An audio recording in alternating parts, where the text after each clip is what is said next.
네, 오늘도 삶의 자리에서 수고하시고 예배의 자리에 나오신 성도님들을 주님의 이름으로 환영하고 축복합니다.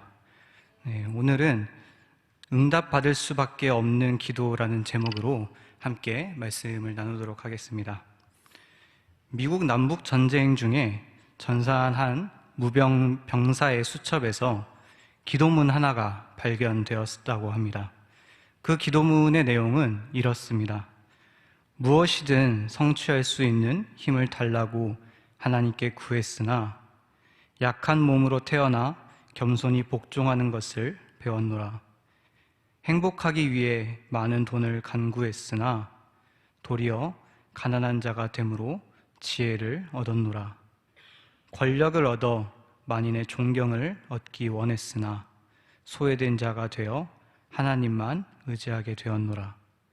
내가 간구한 것은 하나도 받지 못하였으나 은연중 바란 것을 모두 얻었으니 주님은 나의 구하지 않은 것까지 응답해 주셨도다. 최초의 발견자에게 큰 은혜를 줬던 이 기도문은 점점 퍼져서 무명 용사의 기도로 지금까지도 많은 사람들에게 은혜가 되고 있다고 합니다. 최악의 상황에서도 변함없는 사랑을 고백하는 이 무명 용사의 기도가 참으로 대단하지 않습니까? 사실 그가 구했던 기도들은 아무것도 이루어지지 않았습니다. 그러나 하나님께서는 그보다 더 좋은 것들로 그의 기도에 응답하셨고 그는 그것을 경험하며 삶의 마지막 순간에도 하나님께 감사할 수 있었습니다. 우리의 삶에도 이처럼 하나님 앞에 많은 것들을 간구하지만 실제로 나의 간구가 내 바람대로 응답되지 않는 경우들도 참으로 많은 것 같습니다. 중요한 것은 나의 기도를 하나님께서 응답하시지 않는 것처럼 느껴질 때 우리의 반응입니다. 사실 나의 기도가 응답되어지지 않았을 때 우리는 무명 용사와 같이 반응하기가 어렵습니다. 대부분의 경우 그렇게 하지 못하는 것이 현실이죠. 오늘 본문에는 마치 무명의 용사처럼 하나님께 나아간 자의 이야기가 쓰여 있습니다. 바로 히스기야 왕의 이야기이죠. 당시 본문의 상황을 살펴보면 이스라엘은 큰 위기 가운데 있었습니다. 강력한 아수르 왕 사네립이 유다를 침공하고 예루살렘을 포위하는 극적인 그 위기 상황 가운데 놓여 있었던 것입니다. 이어서 히스기야 왕은 사네립과 그의 군대 장관인 랍사게에 의해 항복 요구를 받게 되었고 하나님께 구원을 요청합니다. 이후에 다시금 랍사게가 사시인을 파견하여 항복을 한 번 더 강요하는데요. 이를 본 히스기야는 다시금 하나님 앞으로 나아가 기도하는 것이 오늘 본문의 내용입니다. 먼저 본문의 14절 말씀을 보면 이렇게 시작합니다. 히스기야가 그 사자들의 손에서 글을 받아보고 여호와의 전에 올라가서 그 글을 여호와 앞에 펴놓고 아멘. 히스기야가 사자들에게서 항복을 요구하는 서신을 받아보고 가장 먼저 취한 행동이 무엇입니까? 여호와의 전에 올라가는 것이었습니다. 자신의 신하들을 불러 모으거나 혹은 그 가운데서 의견을 들으면서 대책을 마련하는 것이 아니라 그는 자신의 그 앞에 놓인 상황을 인식함과 동시에 사람이 아닌 여호와 하나님을 찾은 것입니다. 이미 여기에서부터 우리와 그의 차이가 명확하게 드러납니다. 여러분, 언제 기도를 하십니까? 어떤 상황을 인식했을 때 곧바로 그 상황을 두고 하나님 앞에 나아가 기도하십니까? 아니면 내가 할 수 있는 것들을 먼저 다 해보고 그래도 그 상황이 진전이 되지 않을 때 혹은 정말 어떻게 할 수 없을 것 같은 사방이 꽉 막힌 것 같을 때 하나님께 나아가 기도를 하십니까? 저는 사실 후자인 경우가 더 많은 것 같습니다. 머리로는 히스기야와 같이 곧바로 하나님께 나아가 기도해야 함을 알지만 사실 막상 내 삶에 그런 상황들이 닥치게 된다면 그게 잘 되지 않습니다. 물론 영적으로 충만하고 민감할 때 혹은 깨어 있으려고 정신을 바짝 차리고 있을 때는 곧바로 하나님 앞에 나아가는 경우들도 있죠. 그러나 언제나 그런다는 것은 결코 쉬운 일이 아닌 것 같습니다. 대부분의 경우에는 오히려 내 생각과 방법대로 움직여 본 이후에야 하나님을 찾게 되는 것이죠. 아마 많은 분들이 저와 같을 것이라 생각을 합니다. 그만큼 우리는 생각보다 하나님을 내 삶의 우선순위에 두며 살아가는 그 삶에 익숙하지 않습니다. 그러나 히스기야는 그 어려운 것을 해낸다는 것이죠. 가장 먼저 하나님을 떠올리며 하나님 앞에 나아가는 것입니다. 그것만 해도 정말 대단한 믿음이지만 히스기야가 더욱 대단한 것은 그의 기도에 있었습니다. 본문의 16절 말씀을 보면 히스기야는 하나님께 이렇게 기도합니다. 그룹 사이에 계신 이스라엘 하나님 만군의 여호와여, 주는 천하 만국의 유일하신 하나님이시라. 주께서 천지를 만드셨나이다. 아멘. 여기서 히스기야는 끊임없이 하나님이 어떤 분이신지를 확장하여 고백하며 선포함으로써 자신의 신앙과 믿음을 보임과 동시에 그가 얼마나 하나님을 잘 알고 있었는지를 우리에게 보여줍니다. 먼저 그가 고백한 하나님은 그룹 사이에 계신 하나님, 이스라엘 하나님, 만군의 여호와입니다. 여기서 말하는 그룹은 하나님의 임재를 상징하는 지성소에 있는 그룹들을 가리키는 말입니다. 하나님께서 그분의 백성 이스라엘과 함께 하시며 그들을 돌보시는 분이심을 고백하는 것이죠. 즉, 이스라엘의 하나님이심을 나타내는 표현입니다. 이어서 두 번째 표현을 살펴보면 히스기야는 천하 만국의 유일하신 하나님이시라고 말을 하고 있습니다. 당시에 많은 사람들이 다신론 신앙을 가지고 있었지만 그는 유일신 신앙을 지키며 오직 하나님만을 믿었던 것입니다. 뿐만 아니라 그의 표현은 이제 이스라엘에서 천하 만국을 다스리시는 하나님으로 그 고백이 확장되며 하나님께서 온 세상의 절대자이심을 보이고 있는 것이죠. 마지막으로 그가 고백하는 것은 하나님께서 천지를 창조하셨다는 것입니다. 이제는 이스라엘과 온 땅의 절대자이심을 넘어서 창조주로서의 하나님이심을 고백하는 것입니다. 모든 피조물을 근본적으로 지으시고 다스리시며 그 피조물들을 향한 절대 주권을 가지고 계신 분으로서 하나님을 고백하는 것이죠. 결국 이러한 히스기야의 고백에서 하나님을 향한 그의 믿음이 드러나는 것입니다. 이처럼 히스기야의 믿음은 하나님을 향한 정확하고 올바른 이해가 바탕이 되었습니다. 그리고 그런 이해 위에 다져진 믿음으로 한 기도는 그 어떠한 기도보다도 능력 있는 기도가 됨을 그는 우리에게 보여주고 있습니다. 이처럼 하나님을 향한 바른 이해가 없이는 올바른 기도가 나올 수 없습니다. 하나님을 향한 올바른 이해와 신뢰가 있을 때 비로소 그 기도의 능력을 경험하게 되는 것입니다. 이어서 히스기야의 기도를 살펴보면 그는 자신 앞에 놓인 상황을 솔로몬과 자신의 상황으로 인식하지 않습니다. 그의 신앙은 이미 눈앞에 놓인 그 상황만을 인식하는 그 수준을 넘어서서 영적인 시야를 가지고 자신에게 주어진 상황을 파악하고 있는 것입니다.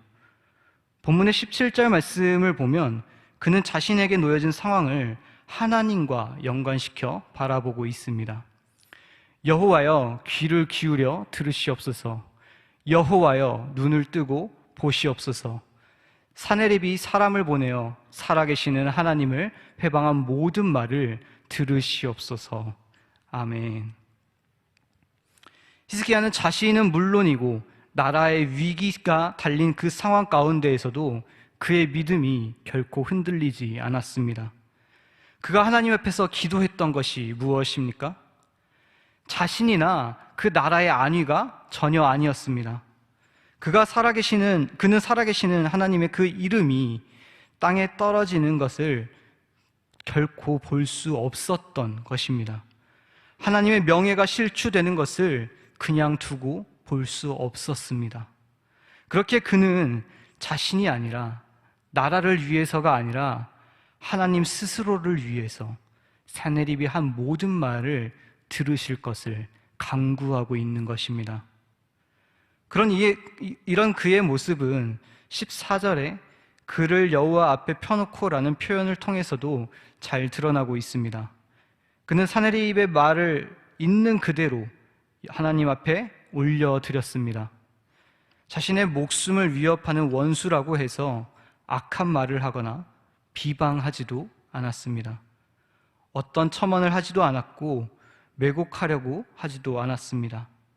그저 있는 그대로 그가 했던 말을 하나님께 올려드리며 하나님의 이름을 위해서 움직이시기를 간구했습니다. 히스기야의 기도는 분명 이러한 관점의 전환이 있었던 것을 우리는 기억해야 합니다. 자신의 상황과 환경이 아니라 하나님의 관점으로 모든 것을 바라보며 분별할 수 있었습니다. 그가 이러한 관점의 전환이 가능했던 이유가 무엇이겠습니까? 앞에서 살펴본 것처럼 하나님을 향한 올바른 이해와 또 그와 함께 가지고 있는 단단한 믿음을 소유한 자였기에 가능했다라고 생각합니다. 그에게 자신이나 나라의 안위는 중요하지 않았습니다. 아니, 정확하게 말하자면 중요했겠지만 걱정하지 않았습니다. 왜 그랬을까요? 살아계신 하나님께서 움직이시면 그 모든 문제들이 해결될 것을 이 히스기야는 너무나 잘 알았기 때문입니다. 중요한 것은 같은 결과를 위한 기도라고 할지라도 그게 누구를 위한 기도인지가 중요한 것입니다. 히스기야가 자신이나 나라를 위해서 기도한 것이 아니라 하나님의 그 명예를 위하여 도와주시기를 간구했기 때문에 결국 이를 위해서 하나님께서 움직이시고 행했다라는 것입니다. 하나님께서 결국 움직이시고 행하신다면 사실 히스기야가 자신이나 나라를 위해서 간구해서 기도를 했든 하나님을 위해서 기도를 했든 그 결과는 같을지도 모릅니다. 결국 하나님의 그 손에 의해서 하나님의 손에 붙들린 그 이스라엘이 분명히 구원받았을 것입니다. 그런데 만약 히스기야가 자신이나 나라를 위해서 기도했다면 하나님께서 과연 움직이셨을까요? 하나님께서 이스라엘을 과연 구원하셨을까요? 하나님께서 그를 도우신 이유는 그가 하나님의 이름을 위해서 기도했기 때문입니다. 결국 하나님의 이름을 지키기 위한 싸움이었지만 그 결과 히스기야와 이스라엘 백성들이 목숨을 건졌다는 사실에는 모두가 동의할 수밖에 없는 것이죠. 그렇게 히스기야는 믿음을 가지고 하나님의 이름만을 위해서 기도할 수 있었습니다. 그는 하나님께서 자신과 이스라엘 백성들 역시도 구원하실 분임을 믿고 확신했던 것입니다. 그래서 아무런 두려움 없이 오직 하나님의 이름을 위하여 그는 기도할 수 있었습니다. 그의 이런 관점의 전환은 이어지는 본문 18절과 19절에서도 계속해서 드러납니다. 여호와여, 아수르 왕들이 과연 열국과 그의 땅들을 황폐하게 하였고 그들의 신들을 불에 던졌사오나 그들은 신이 아니라 사람의 손으로 만든 것일 뿐이요 나무와 돌이라. 그러므로 멸망을 당하였나이다. 아멘. 히스기야는 먼저 현실의 상황을 객관적으로 바라보며 파악하고 분석합니다. 이 아수르의 왕은 그들의 말대로 정말 모든 나라들을 집어삼킬 만한 그러한 기세로 정복을 해 나갔습니다. 수많은 나라들이 집어삼켜졌고 전쟁으로 황폐해졌습니다. 누구도 아수르를 막을 수 없을 것처럼 보였고, 실제로 수많은 나라의 그 신들이라 불려진 그 우상들이 불에 던져졌던 것입니다. 말 그대로 모든 것이 멸망당한 그런 상황 가운데 놓였습니다. 그야말로 절망적일 수밖에 없는 상황이죠. 다른 나라들이 모두 멸망당한 것을 지켜본 히스기야의 입장에서 다음은 자신들이 그렇게 될 것이라는 생각이 왜 안 들었겠습니까? 왜 두렵지 않았겠습니까? 당연히 그도 그러한 생각들을 했을 것입니다. 상황만 놓고 본다면 정말 최악의 상황이었습니다. 그런데 그는 여기서 또다시 관점의 전환을 이루어냅니다. 그 상황 속에서도 하나님을 바라보는 것이죠. 19절을 자세히 살펴보면 그는 하나님 앞에 이렇게 고백합니다. 그들은 신이 아니라 사람의 손으로 만든 것일 뿐이요 나무와 돌이라 라고 말을 합니다. 수많은 나라들이 아수르의 침략에 의해 멸망당했고 그들의 신들 역시 불타올라 잿더미가 되어버렸습니다. 하지만 그것을 보며 히스기야는 그 불타오른 것이 너무나도 당연하다는 듯이 이야기를 합니다. 왜냐하면 그들의 나라를 지켜야 할, 그들의 나라를 지켜줘야 할 그 신들은 사람의 손으로 만든 나무와 돌일 뿐이기 때문입니다. 그들의 신은 사람의 손에 의해 만들어진 신일 뿐 실제로 그들의 백성을 구원할 수 있는 어떠한 능력도 힘도 없는 존재였습니다. 그저 만들어진 우상에 불과하다라는 것이죠. 그렇게 그들의 멸망은 어찌 보면 히스기야가 보기에는 너무나도 당연한 것이었습니다. 그리고 이어서 그는 이렇게 말을 합니다. 그러므로 멸망을 당하였나이다. 우리는 이 말을 주목해 보아야 합니다. 이는 무슨 말입니까? 그들이 사람의 손에 의해 만들어진 우상이기에 멸망을 당했다라는 것입니다. 그렇다면 이스라엘이 아수르에게 똑같이 멸망을 당한다면 어떻게 되겠습니까? 하나님 역시도 사람의 손에 의해 만들어진 가짜 신이 될 뿐입니다. 하나님의 이름이 땅에 떨어지는 것이죠. 하나님의 영광이 실추되는 것입니다. 그렇기에 살아계신 하나님께서 함께 하시며 지켜주시는 이스라엘은 결코 멸망당하지 않을 것이라고 그는 확신한 것입니다. 여러분, 지금 히스기야의 이 상황이 변했습니까? 아니요, 결코 그렇지 않습니다. 그러나 이미 그는 하나님께서 자신의 영광을 지키시기 위해 눈앞에 놓인 그 죽음 가운데에서 자신들을 건지시며 구원해 주실 것을 확신했습니다. 그는 지금 하나님께서 살아계신 하나님이심을 아수르에게 보여달라고, 하나님의 영광을 지키기 위해서 도와주시라고 그렇게 간구하고 있는 것입니다. 이러니 하나님께서 그의 기도를 들어주시지 않을 수 있겠습니까? 이제는 상황이 변했습니다. 오히려 여기서 이스라엘 백성들을 하나님께서 구원하시지 못한다면 오히려 하나님께서 무능력한 분이 되어버리시는 것이죠. 멸망당한 다른 나라의 신들처럼 존재하지 않는 신 혹은 우상이 되어버리는 것입니다. 하나님께서 이런 히스기야의 기도를 들으시며 얼마나 기뻐하셨겠습니까? 하나님의 살아계심을 위하여, 영광을 위하여 기도하는 그의 기도는 하나님을 움직이시게 하기에 너무나 충분한 기도였을 것입니다. 마지막으로 히스기야는 하나님을 향해서 이렇게 기도합니다. 본문의 20절 말씀입니다. 우리 하나님 여호와여, 이제 우리를 그의 손에서 구원하사 천하 만국이 주만이 여호와이신 줄을 알게 하옵소서 하니라. 아멘. 여기서 우리가 주목해 보아야 할 단어가 하나 있습니다. 바로 이제입니다. 그가 말하는 이 이제는 언제입니까? 하나님의 이름과 영광을 위해 살아계심을 보여달라는 그 기도가 끝난 직후입니다. 그리고 나서야 이제 자신들을 아수르 손에서 구원해 주실 것을 간구하고 있는 것입니다. 또한 그가 말하는 이제의 시점은 아수르가 예루살렘으로 쳐들어온 시점이었습니다. 유다로 진격하며 지나온 모든 그 성읍들을 점령하고 또 예루살렘을 고립시켰습니다. 당장이라도 멸망이 코앞으로 다가온 그런 굉장히 다급하고 위험한 시점이었던 것이죠. 하지만 그런 시점이었기에 이 히스기야는 하나님의 구원을 간구했고 하나님께서 자신들을 구원해 주실 것이라는 확신을 가질 수 있었습니다.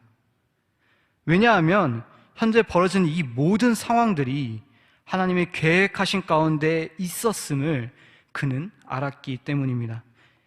이 모든 것은 이미 하나님께서 이사야 8장 7절과 8절에서 예언하신 말씀들이었습니다. 그 말씀을 제가 읽어드리겠습니다. 그러므로 주 내가 흉흉하고 창이란 큰 하수 곧 아수르 왕과 그의 모든 위력으로 그들을 뒤덮을 것이라.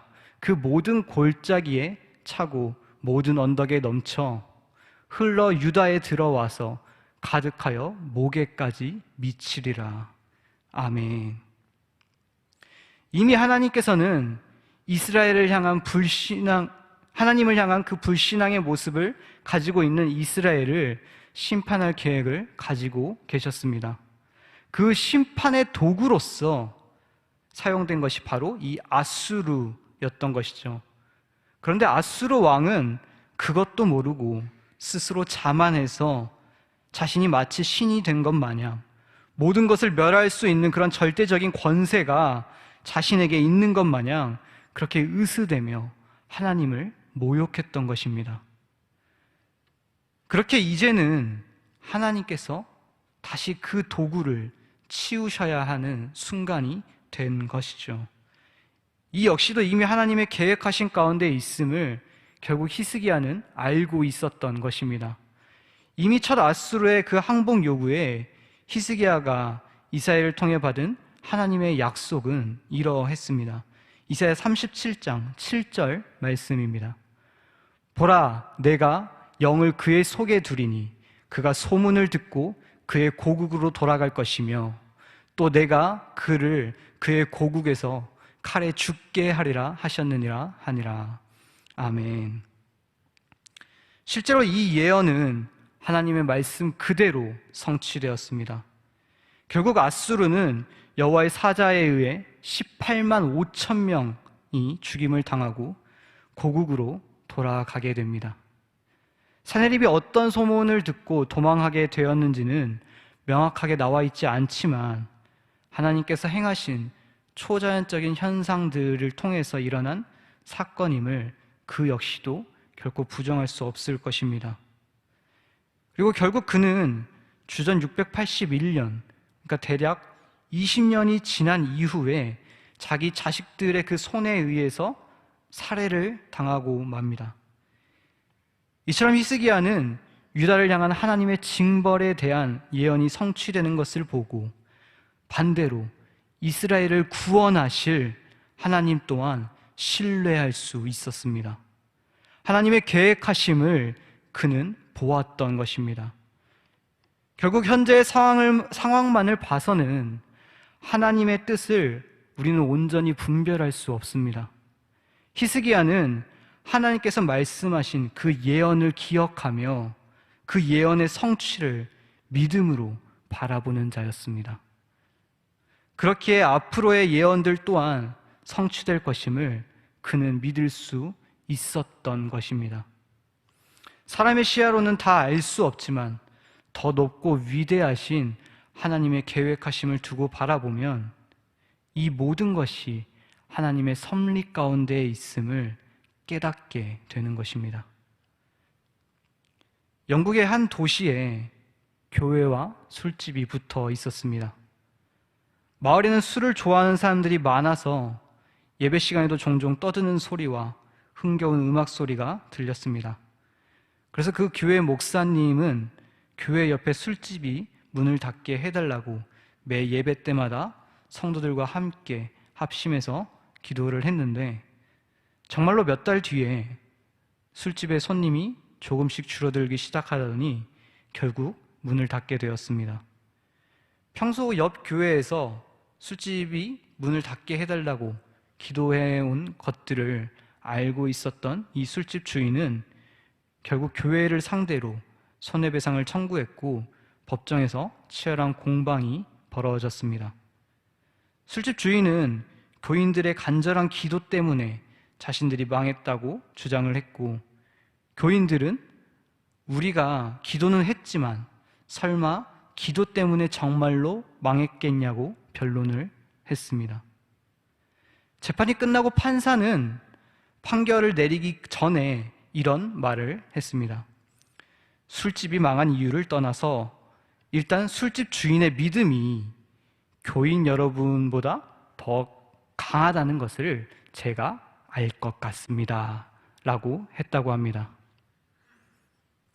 사랑하는 광주제일교회 성도 여러분, 사실 이것이 우리의 현실은 아닙니까? 여러분은 기도를 할 때 어떠한 마음으로 기도를 하고 계십니까? 습관처럼 입에서만 나오는 기도가 아니라 하나님을 향한 올바른 지식과 믿음을 가지고 기도하십시오.